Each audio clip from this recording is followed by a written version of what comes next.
If you're watching this, you might be wondering why I suddenly forgot how to hold a cup of tea, or why gravity and I suddenly became archenemies. Yeah, that's me. I'm Nick. This is the story of how my body decided to go completely off script, and why I decided to rewrite the ending. Welcome to Chasing the Horizon.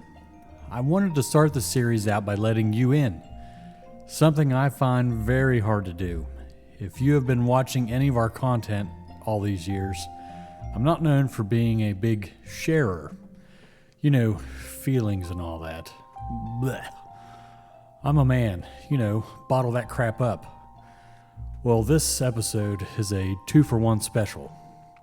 So, here's a bucket list item. Share my story to help others. Life sucks sometimes, but how you go through the suck matters. I'm still my silly, joking self most days, give or take.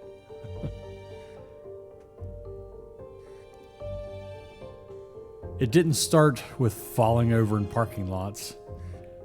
It started small. A prolonged cough has stuck around for years. Then out of nowhere, it seemed like I started having more and more trouble swallowing my food. And then came the breathing issues. I made trip after trip to local specialists. Nobody had any answers. And then some really strange stuff started happening. I began losing the feeling in my hands and in my feet. I was losing control of my own limbs. We started driving up to the Cleveland Clinic on a monthly basis, just trying to get answers. A couple of years went by. Several neurologists kept pointing to ALS, which is Lou Gehrig's disease. But my progression just didn't match up to the timeline. I should have been getting worse. But then a plot twist. I got into a car crash and was taken to a local trauma center. It was a very interesting day, but honestly, it was kind of a miracle. Because of that crash, the trauma team found out my potassium levels were dangerously low, like lethally low. We weren't even looking at my potassium at any point. That kicked off an entire year of bi-weekly blood work, trips to the ER almost weekly for potassium infusions, which, here's a quick pro tip for you, are incredibly painful, especially when given emergently. Finally, my primary care doc found a drug to stabilize the hypokalemia. And that drug is so rare that only about 2,000 people in the whole world are on it because I'm special. So, potassium's under control, right? Problem solved, sure. No, wrong. I was still losing control of my body. WVU Medicine, Allegheny Health, Cleveland Clinic, University Hospitals of Baltimore.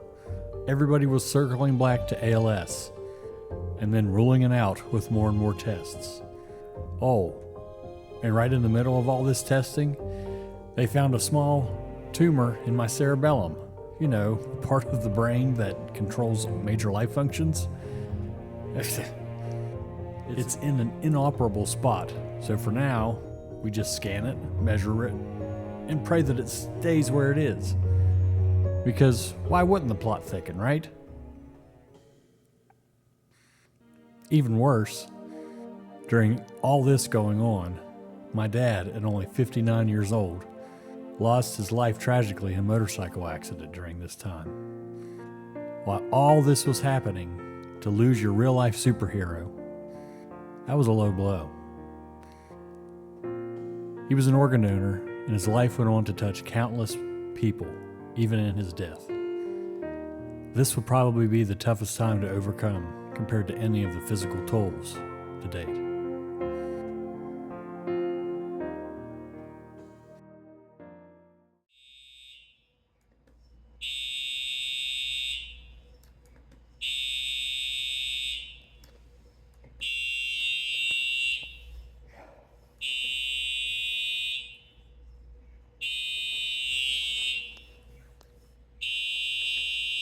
Murphy's Law. Can we talk about Murphy's Law? I mean, right? This went on for a couple years with a steady march of progression downhill. But then, it seems like we caught a break finally. A friend from my youngest son's baseball team mentioned she used to work in the neurology department at a University of Hospitals in Cleveland. She knew the head of the department, a guy who handled the weird, the oddball cases. This guy. Within one visit, he ran some genetic blood tests. They came back as nothing. And then he said, let's test for Kennedy's disease. Boom. Positive. All those years, all those tests, biopsies, surgeries, procedures, all along, it was Kennedy's disease. If you go down the rabbit hole of Kennedy's disease, Google it and go crazy like we all did once we found out. I shouldn't be this bad at this point in the stage. I shouldn't be this bad at my age. But remember the potassium issue? That massive potassium issue? Yeah, that's thrown gas on the fire tremendously and has sped up this disease drastically. Back to Murphy's Law. So, here we are. I have a choice. I could sit around, I could mope, I could complain, whine, and throw a massive woe is me pity party. But I'm not going to do that. Instead, we're going to be doing fun stuff. We're taking those 18,000-foot skydives, camping trips, staring down rockets, and ticking off every single item on my ultimate bucket list. Life is short, and my body might be doing its own ridiculous thing, but I'm still the captain of this ship. I'm Nick Bryan. Thanks for being here, and welcome to Chasing the Horizon. Let's go make some memories. I wanted to kick the series off on a high-octane list item right out of the gate. So let's go skydiving, or as my youngest one calls it, Dad's great at falling from things. Here we go. Let the journey begin. Long haul. Let's go. It's a quick update. Driven a good bit through the night. Exit the traffic circle onto the ramp. Yeah, exit the traffic circle. I've made it Continue for 500 feet. past Savannah, Georgia. In a quarter mile, at the traffic circle, take the third exit and stay on I-95 Business. I've always seen about this Buc-ee's gas station, and I've never been near one. So all of a sudden I start seeing these billboards for it. And I'm like, hey, look at this. Here's one of these Buc-ee's. So I'm gonna stop and see what this Buc-ee's is all about. We're gonna go in and take a look. And it's literally just, it's off the interstate all by In a quarter itself. mile, at the traffic circle, take the third exit And stay there's on I-95 literally Business. looks like 1,000 cars here. And this place is huge. So we're about to go see what this is all about. My GPS is losing its mind right now because it doesn't like, it's not liking this.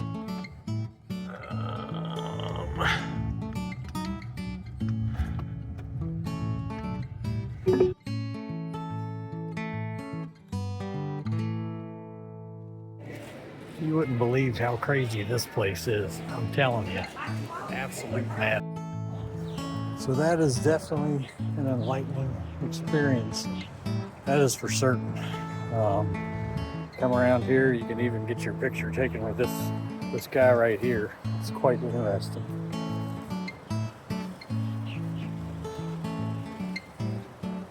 It's a huge place in there. I'm gonna say it's about the size of a Walmart almost.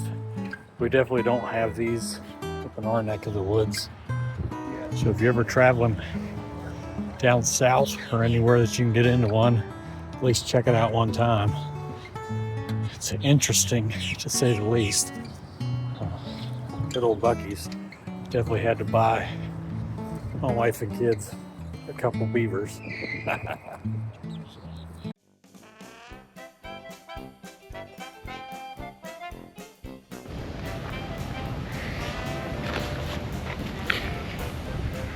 Alright, we're gonna get this tent set up. I ain't the man I once was, as they say.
Here we go. Here's the way I'm going to look at it.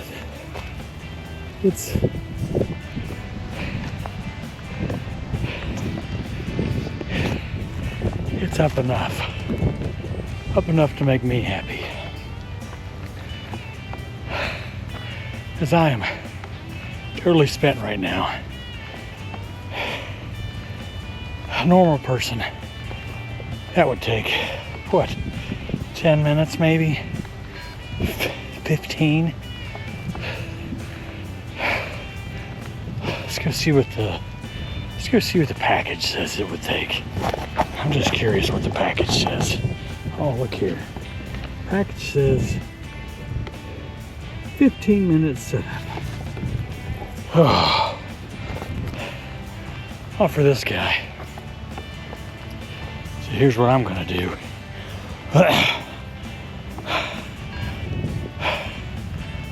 I'm gonna go sit in my truck. I'll go sit in my truck and take a little break. Gather my thoughts. And, before I do anything else. So yeah, that's what we're gonna do. Dinner tonight is going to be the quintessential West Virginia mountain pies. If you've never had a mountain pie before, it's literally just 2 pieces of bread, some mozzarella cheese, some pizza sauce, and some pepperoni. And they're pretty good. Me and my family's ate them my whole life going camping.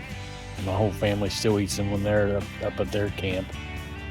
And if you're watching this, Tanya, I know I don't have my oxygen on, it's dead and charging as we speak. So,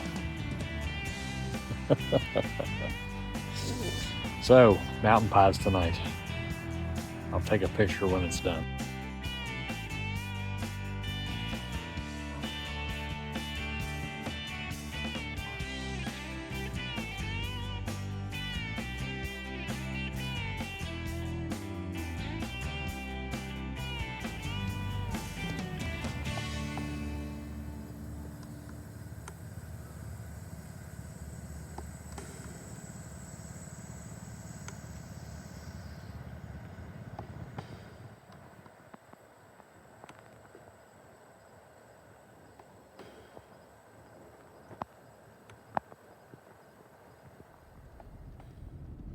suit, which at least they'll just...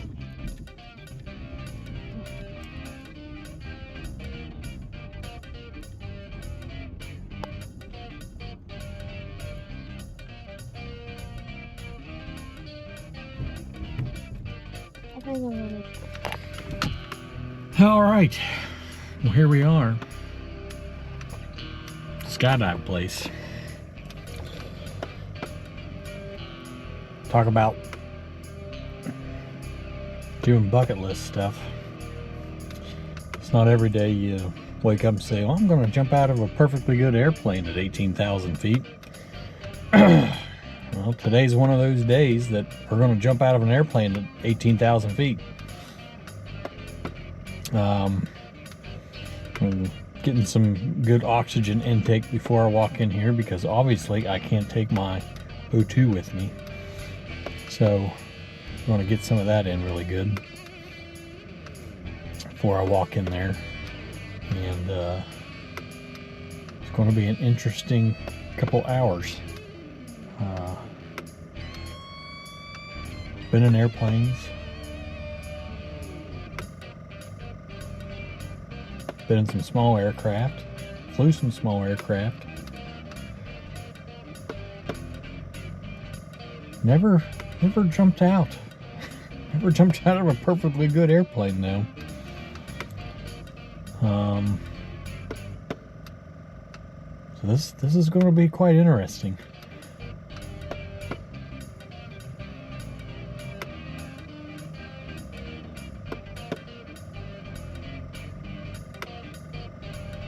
I think the biggest thing that spurred this was my youngest son said, because where I'm camping at is pretty close to the airport, and you can see these flights landing all the time. And I was talking to my youngest son on the phone, and I said, I can see these skydiving planes landing all the time. He says, well, Dad, you should definitely do that. He's like, all that is falling. And he says, you're great at falling. You fall all the time. So the boys will be surprised that I went and did this. So, all right, well, we'll see how this goes. We'll wrap up with some. I'll let you know how it. Get some commentary on the drive back. So here we go.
Spitting out grass. Hey, can I help you? Crazy. Come on. Yes, sir. All right, hey, congratulations. Thank you. Nice job, man. That was crazy. I'm glad you enjoyed it. Woo! Yeah.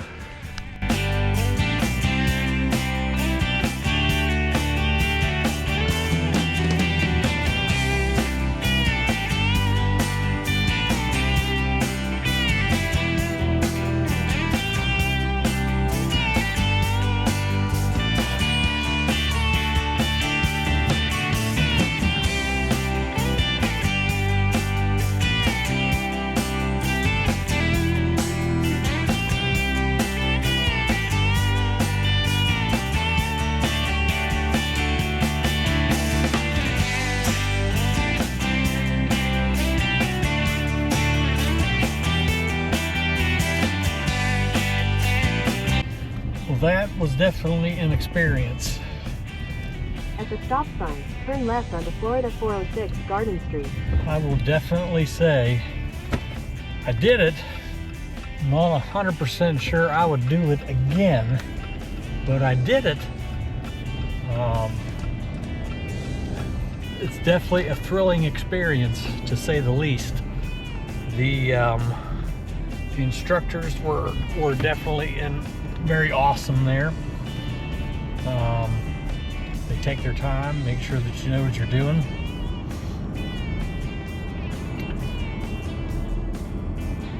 I am definitely worn out from having to make sure I was putting on a good front to make sure that I was getting on the plane good and making sure that I could tough it out to get that experience under my belt, to get that bucket list item checked off. But I'm ready to go back and take a nap after all that, for sure. That's, whew, you don't realize how good a plane is until you're in the plane and getting ready to get off of a plane. How good a plane is, how nice a plane is, until they open up a door and say, all right, we're going to get out of this plane now. This very nice plane. It's a nice running plane. And you jump out of a plane that's perfectly running. I got a buddy, Casey Griffith, that jumps out of planes all the time. Brave dude that does that. Good on you, Casey. I think that might have been a one and done for me. Now I can say I did it. Check mark on the list. We're continuing to chase the horizon on that one. Wow. I felt like my beard. In 600 feet, continue straight onto the Max Brewer Memorial Parkway. I feel like my beard went crazy the whole time. I'm interested to go back and be able to watch that video to see everything that was happening. I definitely know that I was smiling during that.